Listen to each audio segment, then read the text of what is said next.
What's up, everybody? This is NorbCam coming at you from Radio Row, and I ran into this gentleman right here, no stranger to the Seahawks. This is Craig Gass, now working with the Howard Stern Show, is that right? Yes, I am a regular on the Howard Stern Show now, and I also do voices on a bunch of I'm a comedian. I'm usually funny. You are a Seahawks fan, so tell me, how are you a Seahawks fan? What's your history with the Seahawks? I started my comedy career in Seattle in 1993. Wasn't even a football fan. And a guy that I went to high school with, Michael Bates, had become a kick returner for the Seahawks. And I just thought, I'm going to go support my buddy Michael. Went to the Kingdom, I believe it was the day after Christmas on 1993. And the Seahawks sucked so bad back then. Early 90s was not good. That they were literally giving tickets away outside the Kingdom. And I was like, I started telling my comedian friends, like, did you know they're, like, you can just go to games. They just, like, they're doing so bad, you can just get tickets.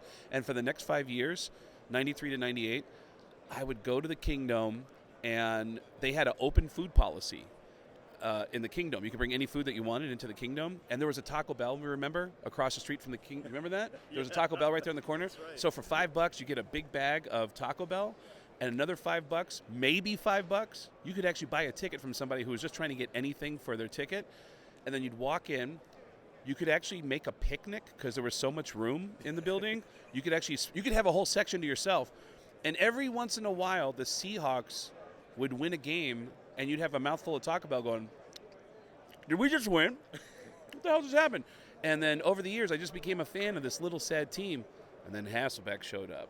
And then we started getting, we had Sean Alexander, started getting exciting. And then when Russell showed up, it was like, man, I was a fan of this band first before you guys came. Like, it became a thing where it's like, where did all these people come from? It used to be you couldn't even find a Seahawks logo on a hat unless it was Sunday and you were within 2 blocks of the Kingdom. That's the only time you ever saw a Seahawks jersey, ever.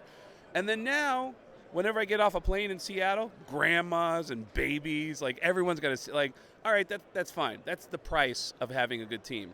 But I've been diehard ever since. And I mean diehard. Like, dude, the Seahawks could be 0-10, okay? They could be 0-10. I'm that guy. It's like, all right, listen. It's not over, all right? Because, look, first of all, got to win this is it. We got every game. 7-game winning streak, okay? And then we need the 49ers and the Cardinals get in a bus crash, and we can do, like, I figured it out. Mathematically, it's still possible. It's not, we're not out. We're almost out. I went with the plane crash, but the bus crash would have worked too. Which is why Russell Wilson and Pete Carroll were perfect personalities for me, because they always believed, no matter what, we've got this. We can do this, no matter how much we're down.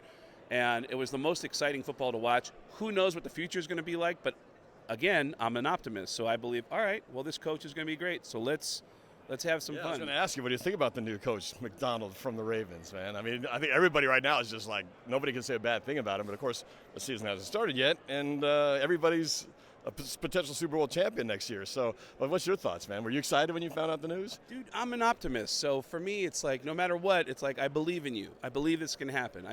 I'm an eternal optimist, especially for the Seahawks, because, and it's embarrassing to say this, but the Seahawks have provided me with better memories than my own parents did. So that, I know it's terrible to say, but they did. They gave me so much joy and happiness, and it's like, I believe in them. So no matter what happens, I will always believe in them and always support them. So I hear good things, and I'm like, well, I hope so. In fact, when Russell came along, I had a friend in Wisconsin who was like, oh, dude, Russell's a game changer. And I was like, I hope so. And I still was watching him going, he's pretty good. And it wasn't until Christmas of his first season that I was like, I'm going to treat myself to a Christmas present and get a Russell Wilson jersey. Like, I waited until that long into the season. Was it the Chicago Bears game? Because that was his coming out game where he really they had to win the game twice, if you recall, because they won the game, and then I think went to overtime, and then he led the team down the field again, and that was like, everyone was like, whoa, this is the guy right here. But that was near the end, I think, of that 2012 season. That was kind of his breakout game that I remember. I don't remember if that was the game that made me go, okay, I got to get the jersey, but I remember the way the season ended. The season ended with them so far down in the playoffs against Atlanta and coming all the way back in the second half to take the lead and then lost by the field goal.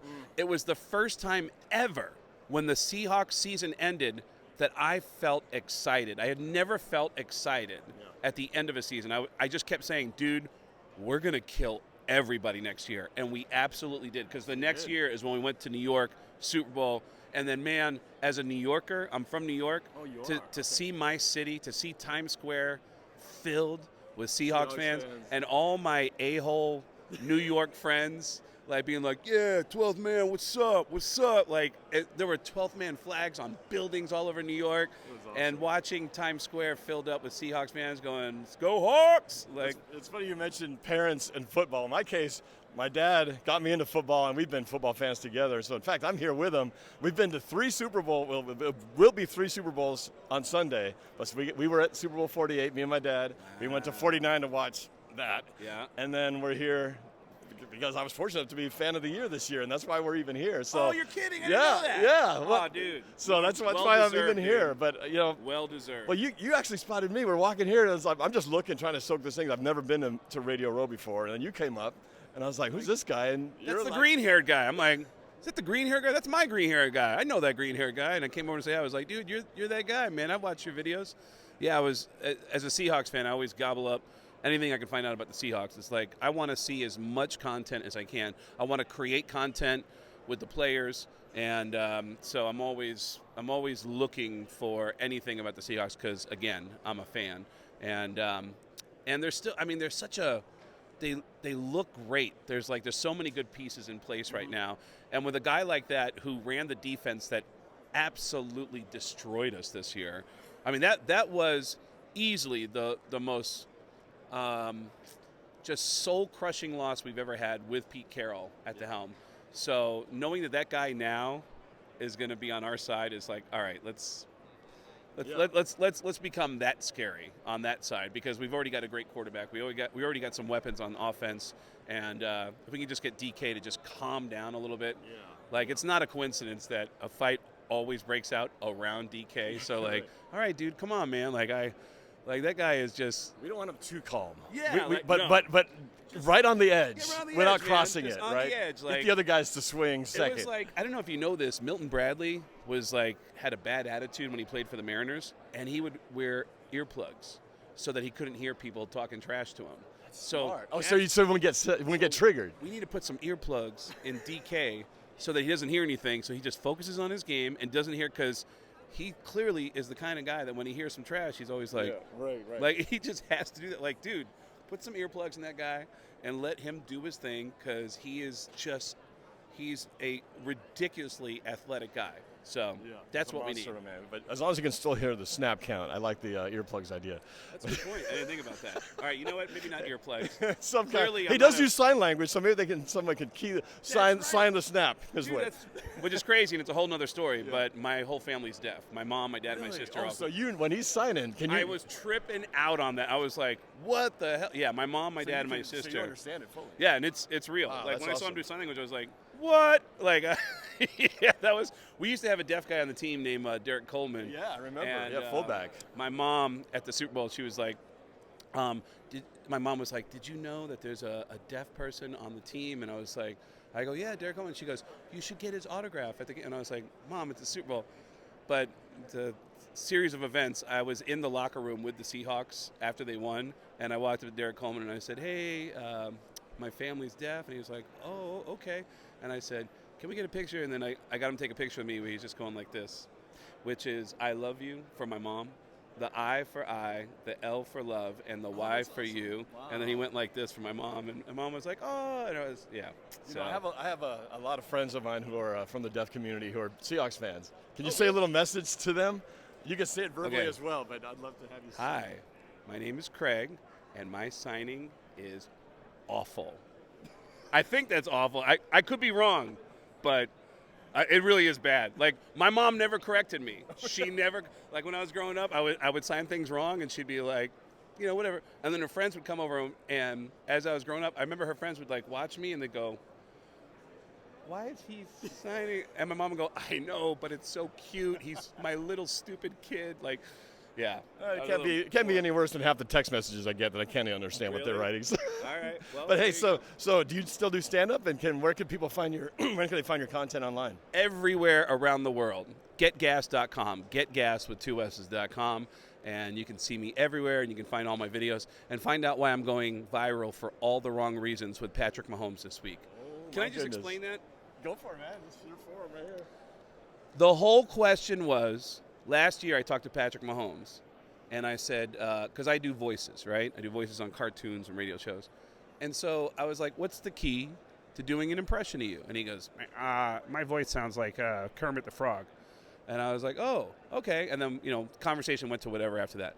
This year, I saw Patrick Mahomes, and I said, hey, man, last year when I saw you, you said your voice sounds like Kermit the Frog. What is your best Kermit the Frog impression? And he said, I'm doing it right now. And I was like, all right. But what people are posting is, what's your best Kermit the Frog impression? And it looks like I'm being a jerk. And I'm like, no, you said you sound like Kermit the Frog, and I want to know what your best. And without me saying you said that, it makes it look like I was like, hey, man, your voice is all messed up. Do a Kermit the Frog for me. Out of context. Totally out of context, for God's sakes. And if it wasn't for that, I would have been fan of the game, but I've been thrown out of the NFL, so he gets to be fan of the game. It came off poorly is what I'm saying when you edit it like that. I'm a good person.